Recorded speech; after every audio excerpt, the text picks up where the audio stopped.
You are now the best people brought forth for the guidance and reform of mankind. You enjoin what is right and forbid what is wrong, and you believe in Allah. From this verse, brothers and sisters, let us analyze a few things. First and foremost, Allah subhanahu wa ta'ala praises the nation and ummah, the followers of Muhammad sallallahu alayhi wa sallam. And He does not praise them based on their ethnicity or their gender or what color or group they belong to. So Muslims are not just Arabs. He praises them for three things. Number one, the fact that by following the Messenger Muhammad sallallahu alaihi wasallam as the Messenger of Allah, they enjoin others in doing good. Wherever they see an opportunity to help people reform for the better, to advise people to develop and do goodness, and wherever they see an opportunity to do projects, for example, or work together on establishing some program which helps people improve and change their ways to better, and they call to that which pleases Allah and that which is good for people, whether it's universal values or Islamic values, anything that is good, this ummah is favored because of that. And they are favored also for forbidding what is wrong. They forbid what is wrong on anything that is universally unaccepted, such as oppression and injustice, and they come together to voice their words and to physically work together to stop it, whether collectively or individually. And they forbid evil where they can for people around them, individually, their families, their friends, their community, wherever they can. And the third quality is that they also believe in Allah, meaning they are sincere, they do it for the sake of Allah, they don't do it out of pride or attention or seeking any material gain. They truly want Allah's pleasure. And by believing in Allah, it means that they look at themselves before they look at others. They practice what they preach as much as they can, and if they make the wrong, they try to improve themselves as well. They are genuine, sincere people who are wise, believe in Allah, and will only do things in the way that Allah is pleased with. So these are the three qualities that make you the best of nations. Any nation which calls to good and prohibits evil rises above other nations. That's where the value is. And the tone of this verse is not a tone of Allah making you a judge over people. It's not telling you, you command good and prohibit evil in the literal sense, meaning you go around, every little thing that you see someone doing wrong, you act like a police officer or a judge or an authority, whether it's in public, in private, or on social media. Allah is not giving you and me an authority and judgment over people, but a goodness of wanting good for others and to help the community, individuals to get better in the most wisest and good way with genuine intentions.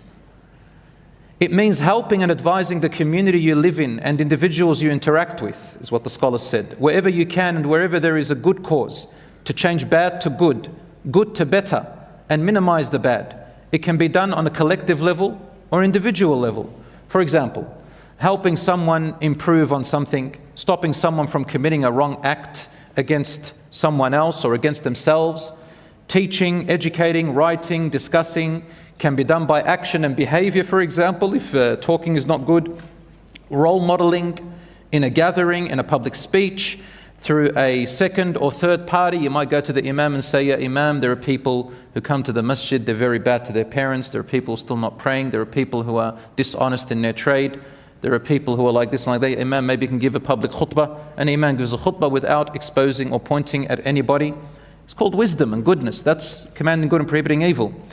Depending on the need for right or the seriousness of the wrong, different approaches are needed, from big intensities such as protests and even physical action if needed, and some are not wise to say or do anything at all.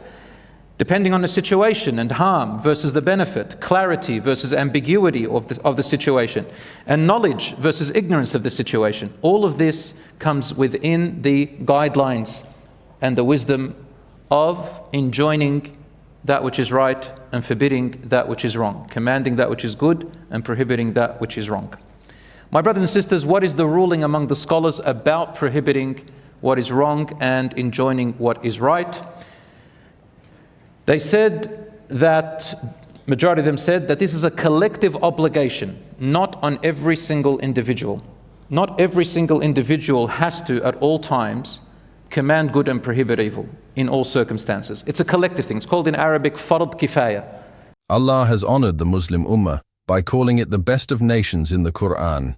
You are the best nation produced as an example for mankind. You enjoin what is right and forbid what is wrong, and believe in Allah. This high status comes with responsibility to guide others toward goodness and stay away from wrong. It's not just about being good ourselves, but helping others walk the right path too. Ordering good means encouraging people to do what pleases Allah, like praying, being honest, helping others, and living with kindness. It doesn't have to be loud or harsh. Even a gentle reminder, a good example, or a kind word can make a big difference. When people around us see our good actions, they are inspired to do the same. This is how we help make our families, communities, and society better. Forbidding evil means warning against harmful behavior like lying, cheating, backbiting, or anything that disobeys Allah. It doesn't mean judging others harshly, but advising with wisdom and mercy. Sometimes staying silent when we see wrong allows the harm to spread. But when we speak up with sincerity and good manners, we fulfill our duty as part of the best nation chosen by Allah. Being part of this honorable ummah means living with purpose. Our role is not just to worship Allah privately, but to make the world around us better through truth, justice, and compassion. When we stand up for what's right and avoid what's wrong, we earn Allah's pleasure and become a true example for others. This is the beauty and strength of being the best nation.